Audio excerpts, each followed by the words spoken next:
Narito na ang balita mula sa GMA Integrated News. Maaliwalas na panahon ang maaasahan sa malaking bahagi ng bansa ngayong araw.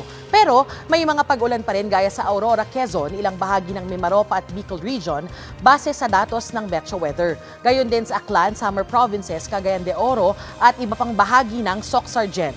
Posible rin ang ulan sa Marikina at southern portion ng Metro Manila.